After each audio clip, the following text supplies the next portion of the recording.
Viewers, अस्सलाम वालेकुम। ये उसी वीडियो का एक पार्ट है सीलिएक डिजीज़ का, जो मैंने अभी पीछे आपके साथ पैथोफिजियोलॉजी डिस्कस की। उसमें मैंने चीदा बातें डिस्कस की हैं, क्योंकि बहुत लंबी चौड़ी डिबेट है इसके ऊपर कि होता क्या है, कैसे होता है, क्यों फ्लैटनिंग होती है वेलाइज की, और दोबारा डाइट रिस्ट्रिक्शन के बाद रीजनरेशन होती है। वाहिद ये एक ऑटो इम्यून डिसऑर्डर है कि जिसके अंदर रीजनरेशन होती है जब आप रिस्ट्रिक्शन मोड पे चले जाते हैं। इसके लिए जो पर्टिकुलर डिज़ाइन डाइट है वो है brow diet, BROW।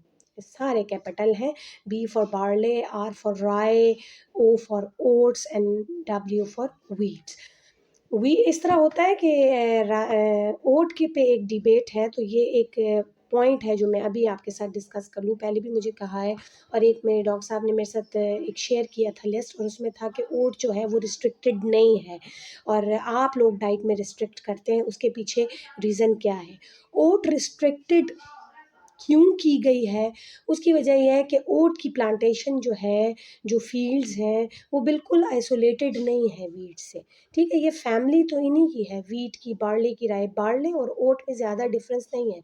These two are both from the same family, but barley जो है वो ग्लूटन कंटेनिंग है और ओट जो है वो ग्लूटन फ्री है। लेकिन होता क्या है कि इनको जब आप फील्ड में लगाते हैं ना, उगाते हैं, जितने भी हमारे जो किसान भाई हैं वो लगाते हैं, तो वो एक ही साथ लगाते हैं। यानी एक फील्ड अगर बार्ले की लगाई है तो ओट की भी लगाई है, साथ वीट की लगाई है, साथ राई की लगाई है, क्योंकि चारों एक ही फैमिली से बिलोंग करते हैं। तो फिर होता ये है कि जब आप इसको मोबालाइज़ करते हैं एक जगह से दूसरी जगह पर, तो ये फिर एडल्ट्रेशन के चांसेस बहुत हो जाते हैं। ओट और वीट शक्ल उनकी सेम ही होती है, सिर्फ कलर में माइल्ड सा डिफरेंस होता है। बार्ले और ओट्स उनकी शक्ल सेम होती है, माइल्ड कलर डिफरेंस होता है। तो फिर ये इनकी एडल्ट्रेशन के चांसेस बहुत ज़्यादा होते हैं, तभी हम ओट भी रिस्ट्रिक्ट कर देते हैं। और होता क्या है कि जो अब दुकानों तक तो वो चीज़ आ जाती है, चक्की तक भी वो चीज़ चली जाती है, तो उस चीज़ का ख्याल वहाँ नहीं रखा जाता, और वो फिर फूड एडल्ट्रेशन की तरफ चले जाते हैं। और वो वहाँ फिर हमें ये होता है कि हमने चूँकि उससे ज़रे तो नहीं निकाल सकते, तो फिर हम सीधा उसको रिस्ट्रिक्ट करते हैं। फिर हम आ जाते हैं डाइट्स में कि अगर आपने वीट रिस्ट्रिक्ट कर दिया है, तो वीट रिस्ट्रिक्शन, वीट, राय, बार्ले और ओट्स, इन चारों की मैं अलग-अलग पिक्चर्स आपके साथ शेयर करूँगी, ताकि जब आप जाएँ, तो आप जब अपना आटा लेने के लिए जाएँ, तो आपको आइडिया हो कि आपने कौन-सी चीज़ लेनी है और कौन-सी चीज़ नहीं लेनी है। एक मिसकंसेप्शन थी कि बाजरा जो है, उसमें भी जो है वो ग्लूटन होता है। काफ़ी अर्सा तक तो मुझे भी था कि चूँकि वो भी it's a form of serial, तो उसमें भी लाज़मी बात है कि ग्लूटन तो होगा। लेकिन बाजरा जो है that is totally gluten free diet, और उसको आप एज़ ए व्हीट अल्टरनेट भी यूज़ कर सकते हैं। तो उसमें कोई मज़ाही का नहीं है कि अगर आप बाजरा इंट्रोड्यूस करवा दें। फिर आ जाते हैं कि हम लोगों ने बहुत सारे जो हर्ब्स हैं, उनको भी रिस्ट्रिक्ट करना होता है। ठीक है, तो उसकी रिस्ट्रिक्शन भी है कि उसमें भी अडल्ट्रेशन के चांसेस बहुत होते हैं। ठीक है, तो वहाँ पर अगर गरम मसाला यूज़ कर रहे हैं तो that is totally gluten free.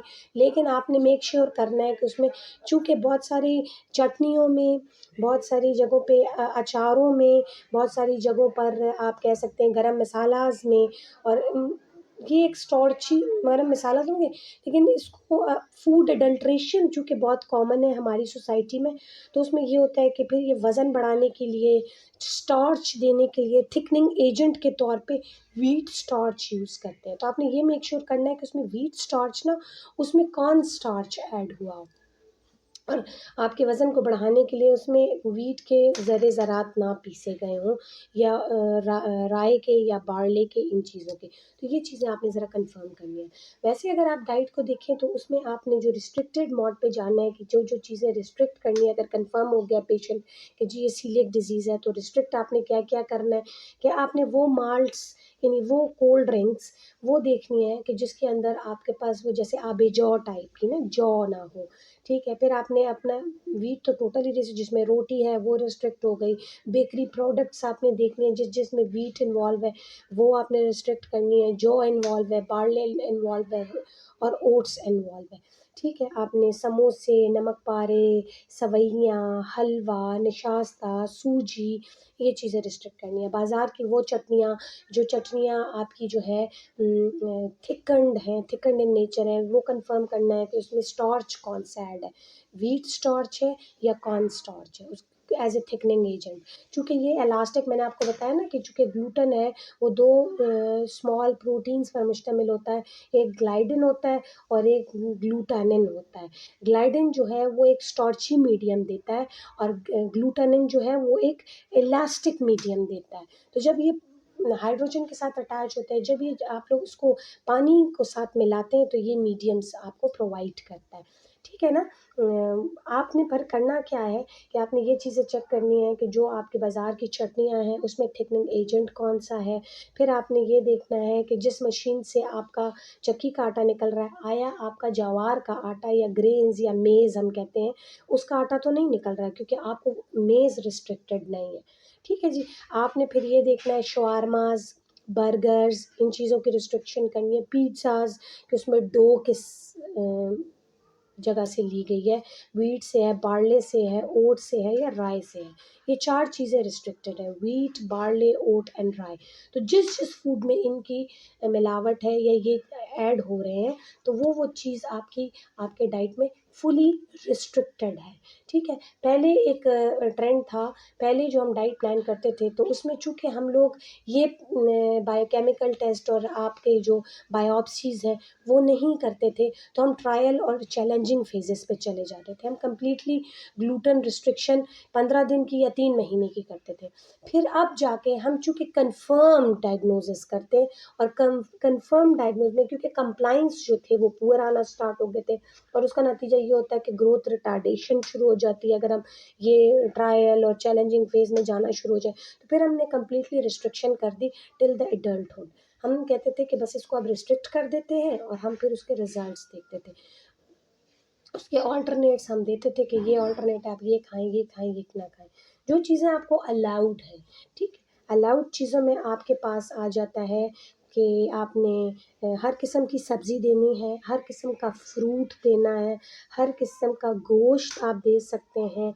अच्छा, इनिशियली हम लोग मिल्क रिस्ट्रिक्ट करते हैं, इनिशियली फॉर फ्यू वीक्स और फॉर अ मंथ। उसका रीज़न ये होता है कि चूँकि ऑलरेडी आपके पास जब वो आते हैं क्रॉनिक डायरिया तो सेकेंडरी लैक्टोज इंटॉलरेंस की तरफ पेशेंट जा चुका होता है, तो इनिशियली हम ज़रा लैक्टोज कंटेनिंग डाइट को भी थोड़ा सा रिस्ट्रिक्ट करते हैं, लेकिन उसके बाद हम अलाउ कर देते हैं। जब रीजनरेशन स्टार्ट हो जाती है ब्रेस्ट बॉर्डर की 15 दिन या महीने बाद, तो हम फिर आपको लैक्टोज अलाउ कर देते हैं, ठीक है। उसमें फिर आपके पास जो अलाउड चीज़ों में आ जाती हैं आपके पास सारे के सारे जो खुश्क मेवाजात हैं, नट्स वगैरह वो हम अलाउ करते हैं आपको, ठीक है। फिर आपको गोश्त, हर किस्म का सब्ज़ी, हर किस्म की फ्रूट, हर किस्म का अलाउ है, चावल आपको अलाउड है, ठीक है। राइस बिल्कुल रिस्ट्रिक्ट नहीं होते।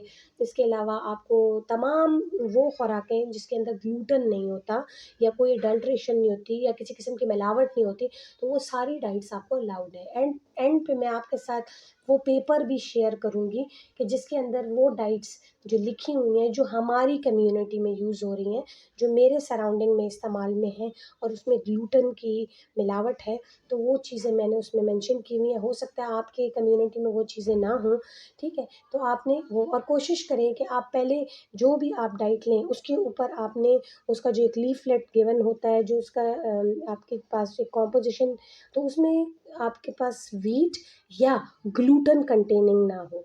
जैसे कुछ खुश्क दूध भी होते हैं जिसके अंदर व्हीट एंड सोया का ब्लेंड होता है। सोया अलाउड है लेकिन व्हीट अलाउड नहीं है।